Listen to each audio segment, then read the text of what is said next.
আজকে যদি বাংলায় বিজেপি ক্ষমতায় আসে, আপনাদেরকে বলে দিয়ে যাচ্ছি, ভারতবর্ষ যখন স্বাধীনতা পায় তখন ভারতবর্ষে বাংলাটাকে দুভাগ ভাগ করে দিয়েছিল, একটা পূর্ব পাকিস্তান, একটা বাংলাদেশ।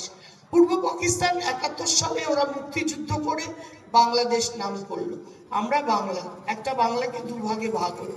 যদি বিজেপি আসে, আপনাদের বলে দিচ্ছি, এই বাংলা আবার আরেকটা খণ্ড হবে, উত্তরবঙ্গ দক্ষিণবঙ্গ। ওরা কিছুতেই বাংলাকে এক করতে দেবে না। বাংলার উপর ওদের ভয়ঙ্কর রাগ। কেন বলুন তো? বাংলার মুখ্যমন্ত্রী মমতা বন্দ্যোপাধ্যায়কে বিজেপি জমের থেকেও ভয় পায়, যে এ এক মহিলা আছে, একে কিছুতেই চলানো যাচ্ছে না। একদিকে Narendra Modi, Amit Shah, ED, CBI, income tax, army force, সাজোয়া গাড়ি সব, একদিকে হাওয়াই চটি আর সাদা শাড়ি পরা মমতা বন্দ্যোপাধ্যায়, 5 ফুট হাইটের 72 বছরের একজন মহিলা দাঁড়িয়ে আছে, তাকে দমানোর জন্য এই পাশে এত ভয় মমতা বন্দ্যোপাধ্যায়কে। কেন কি বলুন তো? মমতা বন্দ্যোপাধ্যায় অত্যন্ত সত্যি কথা বলেন। এটা আর ভারতবর্ষে স্বাধীনতার পর আমরা অনেক প্রধানমন্ত্রী দেখেছি, আমরা জওহরলাল নেহরুকে দেখেছি, আমরা ইন্দিরা গান্ধীকে দেখেছি, আমরা রাজীব গান্ধীকে দেখেছি, আমরা নরসিংহ রাওকে দেখেছি, এমনকি বিজেপির অটল বিহারী বাজপেয়ীকে পর্যন্ত দেখেছি। অত্যন্ত ভদ্রলোক ছিল, খুব ভালো লোক ছিল। সেই এত অবধি দেখার পর আমার মনে হয় ভারতবর্ষের বুকে সব থেকে মিথ্যেবাদী, জঘন্য, বদমাশ প্রধানমন্ত্রী হলো নরেন্দ্র মোদী। এত বদমাশ প্রধানমন্ত্রী ভারতবর্ষ এর আগে কখনো দেখেনি। বাংলা নিতে চাও, বাংলা দখল করতে চাও, করেছো তো উত্তরপ্রদেশ দখল, করেছো তো বিহার দখল, করেছো হরিয়ানা দখল, করেছো রাজস্থান দখল, সবটাই চুরি করে করেছো। কিন্তু আজকে criminal case, rape case, murder case, সব থেকে উপরে আছে উত্তরপ্রদেশ। এই criminal case, murder case, rape কেসে তারপরেই আছে বিহার, রাজস্থান, যেখানে সমস্ত সরকারি স্কুলগুলো বন্ধ করে দিয়েছে, যাতে ছেলেমেয়েরা প্রাইভেট স্কুলে গিয়ে পড়াশোনা করতে পারে এবং সেই টাকাগুলো বিজেপির দালালরা খাবে।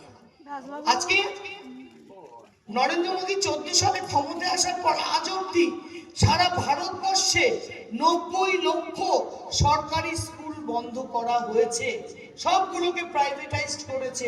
কার বাবা মার ক্ষমতা আছে বলুন তো? প্রত্যেক বছর মাসে 3,500 4,000 টাকা দিয়ে ছেলে মেয়েদের পড়াশোনা করানো, অথচ বাংলায় মুখ্যমন্ত্রী ছেলে মেয়েদের শুধু শিক্ষিত করার জন্য, যাতে তারা শিক্ষা নিয়ে বড় হতে পারে, কোথাও দাঁড়াতে পারে, কন্যাশ্রী দিয়ে সরকারি স্কুলগুলোকে মাইনে free, school dress free, bag free, এমনকি জুতো পর্যন্ত ফ্রি, সব ফ্রি, যাতে বাচ্চাগুলো স্কুলে যায়, শিক্ষা পায়, যাতে বাচ্চাগুলো যায় পেটে তাদের খাবারের জন্য মিড ডে মিল দেওয়া হয়।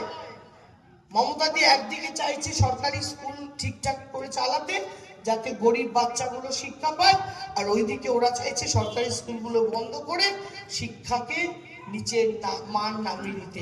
মমতাদি আজকে কন্যাশ্রী দিয়ে মেয়েদেরকে পড়াশোনা করাচ্ছে, তারপরে হায়ার স্টাডির জন্য স্টুডেন্ট স্কলারশিপ দিচ্ছে, স্টুডেন্ট ক্রেডিট কার্ড দিচ্ছে, ছেলেদেরকে দিচ্ছে student credit card, Vivekananda scholarship, যাতে এরা পড়াশোনা করতে পারে।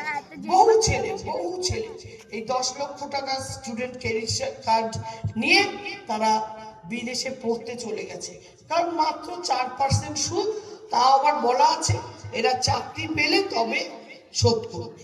একটা মহিলা আর কত কিছু করবে। আজকে মমতাদি যখন ক্ষমতায় এসেছিল বলেছিল, আমি বাংলায় সবার পেটের ভাত সুরক্ষিত করব। আজকে বিনে পয়সায় অনেকেই রেশন পান, একটা কার্ডের সিস্টেম আছে, ছোট বড় কিছু কার্ড অনেকেই পান। 5 টাকার মা কিচেনে ডিম ভাত পান। একটা ডিমের দাম আপনি কিনতে গেলে কত? 7 টাকা, 6.5 টাকা, 7 টাকা। আর একটা মা কিচেনে ভাত, ডাল, তরকারি, একটা ডিম সিদ্ধ। শুধু উনি মানে মমতাদি টোকেনটা নেয় যে তোমরাও দেখছো যে আমরা কিনেই খাচ্ছি, তোমাদের যাতে লজ্জা না করে, তাই শুধু টোকেন একটা মানি 5 টাকা নেয়, বা পুরোটাই যাতে তোমাদের পেট ভরে যায় তার জন্য উনি তোমাদের পেটের ভাতটা সুরক্ষিত করেছে। আমাদের কর্মস্থিতে মা কিচেন চলে, আমাদের কর্মস্থিতে একটা মা কিচেন চলে।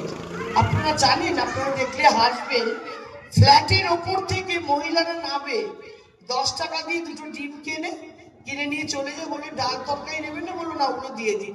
মানে ডিম কিনতে গেলে তো 14 টাকা, উনি তো 10 টাকায় 2টো ডিম পেয়ে যাচ্ছে, নিয়ে বাড়িতে গিয়ে ডিমের ঝোল করে রান্না করে খায়।